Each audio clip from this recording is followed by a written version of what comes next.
This is a severe weather update from the First Coast's most accurate weather team, certified by Weather Rate. Good morning, everyone. We are still watching a line of storms approach our area. New this morning, there is a tornado watch for most of the First Coast. It does not include Putnam or Flagler counties, but everyone else here, you can see we are under that tornado watch, and that goes until 3 p.m. The line of storms now closing in on us. This line here that's moving through southeast Georgia, that's a strong line of rain, heavy rain, and winds, mainly wind gusts, the main concern with that. As we watch this line here that's moving across the panhandle, we'll watch out for the possibility of spin-up tornadoes associated with that line. So you can see already rain moving through portions of southeast Georgia, and it will soon close in on northeast Florida. And again, we have that tornado watch in effect until 3 o'clock. So today is a weather impact alert day now until about 4 p.m. That's when we think it will be out of the First Coast, but we have a weather impact alert in place for the widespread rain. Pretty much everyone's seeing heavy rain at times, frequent lightning, gusty wind, and then there is a risk of severe storms. It's a lower risk, but we can't rule out a brief tornado, damaging wind gusts that could knock down some limbs and cause power outages. Small hail also a possibility. So stay alert through the rest of these morning hours and into the afternoon hours. And if you are outside today, you have outdoor Sunday plans, perhaps you're even going to the Jags game or you're tailgating, make sure that you have a place to go inside to get to shelter. You do not want to be outside when this line of storms blows on through because it is packing a punch with the downpours, the blinding rain, and the strong winds that will send your tailgates flying.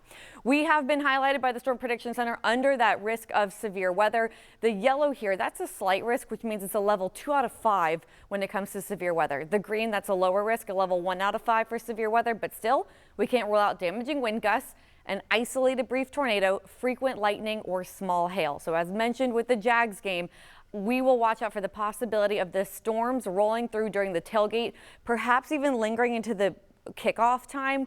We might have a lightning delay, something that we've been watching closely.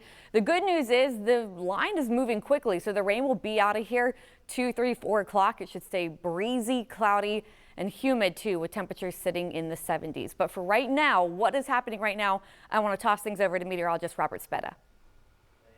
Very much here, Ali. And I do want to stress again, you know, if right now we do have a severe thunderstorm warning in place out there. And even if we have a severe thunderstorm warning, remember that can bring these winds upwards of 70, maybe even 90 miles per hour and stronger ones. So don't think, oh, it's just a severe thunderstorm. That can still cause some problems. We even seen that yesterday across parts of the Gulf Coast with these straight line, potentially damaging winds. So if you're watching this right now, do remember, make sure you have that First Coast News app because you're going to have the latest on the radar there. Now we're continuing to plot this, though. As of recording this, it's starting to enter around the Live Oak area here. In fact, passing over Live Oak at around 10 o'clock, plotting the forward motion. You can see right here, I have from Tallahassee all the way out where that leading line is about 45 miles. That's over the course of 1 hour. So 45 miles per hour.